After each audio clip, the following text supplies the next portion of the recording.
नमस्कार दोस्तों, एक बड़ी न्यूज सामने आई है।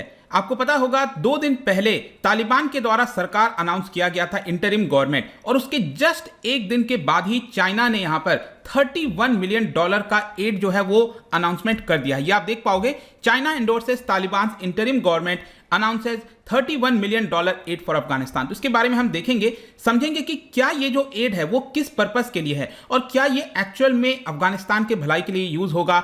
ओवरऑल कॉन्टेक्स्ट से जानने की कोशिश करेंगे कि ये कब अनाउंस हुआ, और यहां पर रशिया एब्सेंट था उसके कॉन्टेक्स्ट में भी मैं आपको बताऊंगा। बहुत कुछ जानने को है, चलिए आगे बढ़ते हैं। लेकिन उसके पहले अगर आप यूपीएससी या फिर किसी भी एग्जाम की तैयारी कर रहे हैं, सिंपली आपको हमारे ऐप को डाउनलोड करना है और वहां पर जाकर आप हमारे जितने भी कोर्सेज हैं उसको बहुत कम दाम पर अवेल कर सकते हैं। चलिए देखते हैं एग्जैक्टली यहां पर हो क्या रहा है, हम क्यों इसके बारे में डिस्कस कर रहे हैं। यहां पर जैसा कि मैंने आपको बताया, वेडनेसडे को मतलब एक दिन के बाद ही जब तालिबान ने गवर्नमेंट अनाउंस किया, तो यहां पर $31 मिलियन का एड अनाउंस किया है। देखिए, एड का मतलब यही होता है कि आप किसी देश की मदद करना चाह रहे हो, आप लोन के तौर पर नहीं दे रहे हो, आप सिंपली ऐसे हैंडओवर कर दे रहे हो पैसा। तो यहां पर 200 मिलियन युआन, आपको पता होगा कि $1 इक्वल्स टू इस समय करीब 6.5 युआन के आसपास चल रहा है। इसी की वजह से ये $31 मिलियन हो जाएगा। तो यहां पर जो चीजें बताई गई हैं कि इस एड के माध्यम से क्या दिया जाएगा, जैसे कि ग्रेन हो गया, विंटर सप्लाईज हो गए, कोरोना वायरस वैक्सीन हो गया, इस तरह की चीजें बताई जा रही हैं। यहां पर जो चाइना है वो भी प्रोवाइड करने वाला है। अब देखिए, ये अनाउंसमेंट कब किया गया है, ये भारत के कॉन्टेक्स्ट से भी इंपॉर्टेंट हो जाता है। सबसे पहले चीज मैं आपको बता दूं कि एक मीटिंग बुलाई गई थी पाकिस्तान के फॉरेन मिनिस्टर शाह महमूद कुरैशी के द्वारा, और इस मीटिंग के अंदर टोटल 6 देशों ने पार्टिसिपेट किया था। एक है आपका चाइना, उसके बाद पाकिस्तान, ईरान, तजिकिस्तान, उज्बेकिस्तान और तुर्कमेनिस्तान। अब इसकी लोकेशन अगर आप देखोगे, यहां पर आप देख सकते हैं, ये तजिकिस्तान है, उज्बेकिस्तान, तुर्कमेनिस्तान, इसके अलावा ईरान हो गया और पाकिस्तान। तो ये 5 देश हैं। इसके अलावा ऑब्वियस सी बात है, चाइना को भी इन्वॉल्व किया गया था। मतलब अफगानिस्तान के साथ जो भी बॉर्डर शेयर कर रहे हैं उनकी यहां पर मीटिंग हुई थी। और एक इंपॉर्टेंट चीज यहां पर देखने को मिली कि रशिया यहां पर एब्सेंट था, रशिया शामिल नहीं हुआ। क्योंकि पहले अगर आप देखोगे तो ऐसा इंडिकेशन आ रहा था कि रशिया भी सपोर्ट कर सकता है, किस प्रकार से सपोर्ट करेगा, लेकिन रशिया इस पूरे मीटिंग में एब्सेंट था। यह भारत के लिए कुछ इंडिकेशन हो सकता है, वो मैं आपको आगे वीडियो में बताऊंगा। लेकिन यहां पर चाइना के द्वारा यही बोला गया है कि अभी के लिए अर्जेंट बेसिस पर हमने ये जो अनाउंसमेंट है एड का यहां पर दिया है, और पहले बैच में यहां पर वैक्सीन भी हम सप्लाई करेंगे। 3 मिलियन के आसपास जो डोजेस हैं वो भी चाइना के द्वारा दिया जाएगा। और चाइना ये भी कह रहा है कि जो China south Asian countries emergency supplies reserve है, उसके माध्यम से भी जो भी इमरजेंसी मटेरियल्स होंगे वो भी हम प्रोवाइड करेंगे। अब देखिए, यहां पर आपको समझने की जरूरत है, पिछले कुछ समय से यही चर्चा चल रही थी कि जो चाइना और तालिबान है वो आपस में जो एक दूसरे के इंटरेस्ट हैं उसका ख्याल रख सकते हैं। तालिबान को इस समय पैसा चाहिए, एड चाहिए, तो कहीं ना कहीं वो वही आपको देखने को मिल रहा है। ऑल्दो यहां पर चाइना डायरेक्टली ये थोड़ी कहेगा कि हम तालिबान को दे रहे हैं या फिर ऐसा कर रहे हैं, क्योंकि ये ऐसा इंडिकेशन होगा कल के डेट में सपोज कोई टेररिज्म की एक्टिविटी बढ़ती है तो डायरेक्टली ब्लेम चाइना के ऊपर आएगा। तो चाइना बहुत सेफ प्ले कर रहा है, दिखाने की कोशिश कर रहा है कि यहां पर हम एड के तौर पर प्रोवाइड कर रहे हैं, लेकिन एक्चुअल में वो पैसा किधर जाएगा क्या आपको पता है? एक बार वो पैसा और मटेरियल अफगानिस्तान के अंदर आया, अब उसका यूज किधर होगा? क्या आपको लगता है कि कुछ अफगानिस्तान के लोगों पर हो पाएगा, नहीं हो पाएगा? वो तो आई होप कि आप समझ पा रहे होंगे। लेकिन यहां पर जो चाइना है वो बहुत ही सेफ प्ले करने की कोशिश कर रहा है। साथ ही साथ ये भी कह रहा है कि ये जो इंटरिम नेचर की गवर्नमेंट है उसमें अनसर्टेनिटीज दिखाता है, यहां पर पूरी तरह से गवर्नमेंट बनाना चाहिए। इसके अलावा चाइना का यह भी कहना था कि यहां पर ये जो 5 देश हैं, ये चाइना हो गया और इसके अलावा ये जितने भी आप देश देख रहे हो इसके सराउंडिंग में, वो हमेशा से अनसर्टेनिटीज, मतलब कि जो भी टेररिज्म हुआ है उसका कॉन्सिक्वेंसेज यहां पर झेलना पड़ा है। और देखिए, चाइना का बयान देखिए क्या कह रहा है कि no country is more unwilling than we are to see Afghanistan return to war और disaster and no country is more eager than we. मतलब चाइना ये कह रहा है कि हम सबसे ज्यादा चाहते हैं कि यहां पर पीस हो, स्टेबिलिटी हो। अब आप देख रहे होंगे कि जो लद्दाख वाला एरिया है वहां पर चाइना कितना पीस लाने की कोशिश कर रहा है। तो ये जो बयान है ना, वो बोलने में कुछ और होते हैं और एक्चुअल टर्म्स में आप देखिए तो काफी अलग देखने को मिलेंगे। हाँ, चाइना ने एक बात बिल्कुल सही कही, दैट इज इसका काफी हद तक जो ब्लेम है वो यूएसए के ऊपर जाता है। तो चाइना का यही कहना था, उसके जो मिनिस्टर्स वगैरह थे, दैट इज कि यूएस और उनके जो अलाइज हैं उनको यहां पर कह रहे हैं कि लेसन सीखना चाहिए और रिस्पॉन्सिबिलिटी लेनी चाहिए। उनके ऊपर सबसे ज्यादा जिम्मेदारी है सप्लाई, इकोनॉमिक सप्लाई करने की, लाइवलीहुड हो गया, ह्यूमैनिटेरियन असिस्टेंस हो गया, ये सारी चीजें उनको करनी पड़ेंगी।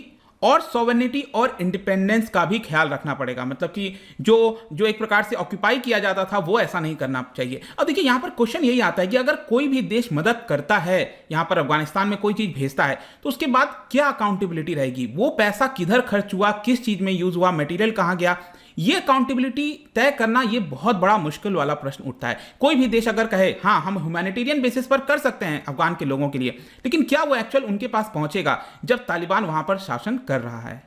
अगला यहां पर यह क्वेश्चन आता है कि क्या चाइना तालिबान सरकार को बैक कर रहा है। देखिए ये तो साफ दिख रहा है, यहां पर तुरंत एड अनाउंस किया गया, जिस तरह के बयान आ रहे हैं वो आपका तालिबान जो है बैकिंग तो दे रहा है, लेकिन अब देखिए ये जो अनाउंसमेंट हुआ था ना एड का, उसके जस्ट कुछ देर पहले ही यहां पर जो उनकी मीडिया एजेंसीज हैं गवर्नमेंट की, उसमें हेडलाइन चलने लग गया कि यहां पर चाइना वेलकम्स तालिबान। लेकिन जब यहां पर उनके स्पोक्स पर्सन के द्वारा बोला गया तो उन्होंने वेलकम शब्द का इस्तेमाल नहीं किया, उन्होंने सब यही बोला कि China attaches importance to Taliban, caretaker government बना है, अच्छी बात है, और भी ज्यादा होना चाहिए। तो देखिए यहां पर डायरेक्टली वो एक तरह से बैलेंस करने की कोशिश कर रहा है कि कल के डेट में अगर टेरर होता है, कुछ लोग मारे जाते हैं, तो फिर चाइना के ऊपर ब्लेम ना जाए कि चाइना ने ऐसा मदद किया था, ये नहीं किया था। तो ये बहुत ही बैलेंस्ड स्टेटमेंट यहां पर उनके द्वारा दिया जा रहा है। अब क्वेश्चन ये आता है कि व्हाट अबाउट टेररिज्म।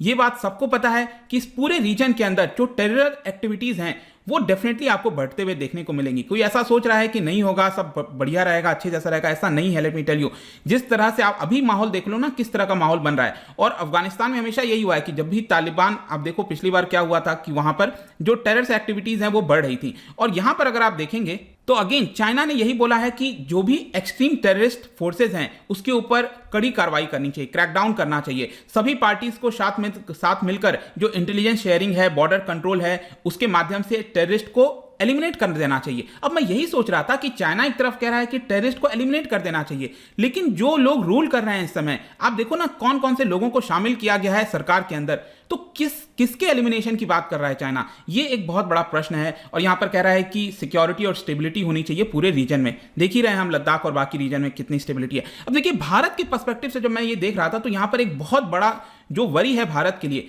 वो ये है कि जो उनका इंटीरियर मिनिस्टर बनाया गया है, होम मिनिस्टर जिसको कहते हैं, वो बनाया गया है हक्कानी नेटवर्क के हेड को, जिसका नाम है सिराजुद्दीन हक्कानी।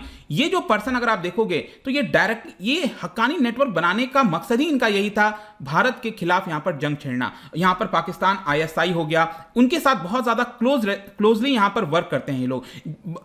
भारत के जितने भी इंटरेस्ट हैं अफगानिस्तान के अंदर, उनके ऊपर जो भी हमला किया गया है वो ज्यादातर आपको हक्कानी नेटवर्क के द्वारा देखने को मिलेगा। 2008 जुलाई के महीने में आपको पता होना चाहिए कि जो एम्बेसी पर अटैक किया गया था, भारतीय एम्बेसी पर 58 लोगों की जानें गई थी, ठीक है, ये भी उसी के द्वारा किया गया था। तो ये थोड़ा सा वरी वाला प्रश्न है। और एक और चीज यहां पर भारत सोच रहा था कि हो सकता है कि भारत तालिबान के साथ अगर कुछ भी कनेक्शन बन सकता है तो वो एक पर्सन है शेर मोहम्मद स्तानिकजाई, ठीक है, ये पर्सन के साथ हो सकता था कि भारत के साथ कुछ बातचीत हो, लेकिन इसको सरकार में ही शामिल नहीं किया गया। तो जो पॉलिटिकल विंग के साथ बातचीत होनी है भारत की, उसका थोड़ा सा प्रेजेंस कम हो जाएगा, क्योंकि ये सरकार में ही इसको शामिल नहीं किया गया है। अल्टीमेटली यहां पर प्रश्न आता है, जैसा मैं आपको स्टार्टिंग में बताया था, रशिया के बारे में, क्योंकि रशिया इस मीटिंग के अंदर शामिल नहीं हुआ। इसको लेकर काफी सारे अब कयास लगाए जा रहे हैं। देखिए यहां पर आपको याद होना चाहिए कि जो रशिया के इंटेलिजेंस चीफ हैं उनकी मीटिंग हुई है कल ही यहां पर दिल्ली के अंदर। अब देखिए पहले जो CIA के चीफ हैं, MI6 हो गए, जो ब्रिटेन की इंटेलिजेंस एजेंसीज हैं, उनके भी चीफ के साथ मुलाकात हुई थी, लेकिन उसके ऊपर कोई ऑफिशियल बयान नहीं आया था। उसको लेकर मैंने कल ही वीडियो बनाया है।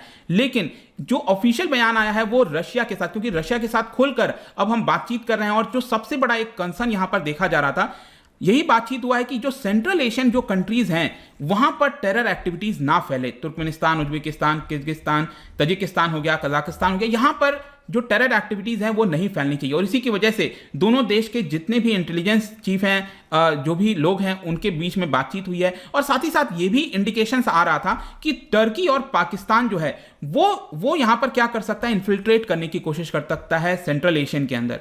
अब ऐसे अगर आप देखोगे तो सेंट्रल एशिया में भी इस्लाम को फॉलो किया जाता है, लेकिन वो ये वाला जो रेडिकलाइजेशन वाला इस्लाम है ना, जो आपका अफगानिस्तान के अंदर तालिबान फॉलो कर रहा है, इस तरह के इस्लाम को वो लोग नहीं फॉलो करते हैं, डिफरेंट है। वैसे ही सेम भारत में भी आप देखो काफी डिफरेंट आपको देखने को मिलेगा। इसीलिए भारत में आपको शांति देखने को मिलती है, राइट, क्योंकि वो अलग है। हम उसको दोनों को एक पैमाने पर नहीं रख सकते। यहां पर तालिबान और ये जो चीजें प्रीच करते हैं वो अपना ही इंटरप्रिटेशन निकाल देते हैं इस्लाम का, जो कि गलत है, ऑब्वियस सी बात है। तो ये सारी चीजें आई होप कि अब आप समझ रहे होगे। और रशिया के साथ डेफिनेटली अब भारत को और ज्यादा ये जो अफगानिस्तान का मुद्दा है उसको लेकर बातचीत करनी चाहिए, क्योंकि वही एक ऐसा जरिया है, या फिर ईरान के साथ एक ऐसा जरिया है जो कि हम थोड़ा बहुत कंट्रोल कर सकते हैं। और यही भारत अब करने की कोशिश करेगा। तो देखते हैं, आई होप कि इस वीडियो के अंदर जो चाइना चाल चल रहा है इस समय, जो एड वगैरह देने की कोशिश कर रहा है, वो आपको समझ में आ गया होगा। जाने से पहले एक इंटरेस्टिंग क्वेश्चन आपके लिए। देखिए वर्ल्ड का सेकेंड लार्जेस्ट सॉल्ट लेक, ठीक है, वो आपको सेंट्रल एशियन कंट्रीज में ही देखने को मिलेगा। अभी मैंने आपको दिखाया, इसी के अंदर कहीं देखने को मिलेगा। आपको बताना है कौन से देश के अंदर यहां पर ये सेकेंड लार्जेस्ट सॉल्ट लेक है। इसका जो राइट आंसर है आपको पता ही है, मेरे इंस्टाग्राम पर तो मिलेगा ही, वहां पर अगर आप नहीं हो कोई बात नहीं, टेलीग्राम से भी ले सकते हैं इसका सही उत्तर। मैं कई सारे एमसीक्यूज यहां पर डालता रहता हूं स्टोरीज के फॉर्म में, आप जाकर प्ले कर सकते हो। बाकी अगर आप पीडीएफ ये तो टेलीग्राम पर आइए, अलग अलग सोशल मीडिया पर भी आप जुड़ सकते हैं। साथ ही साथ अगर आप यूपीएससी या फिर किसी भी एग्जाम की तैयारी कर रहे हैं, सिंपली हमारे ऐप को डाउनलोड करिए। आई होप कि वीडियो आपको पसंद आया होगा। मिलता हूं आपसे next time. Till then, thank you very much, see you soon.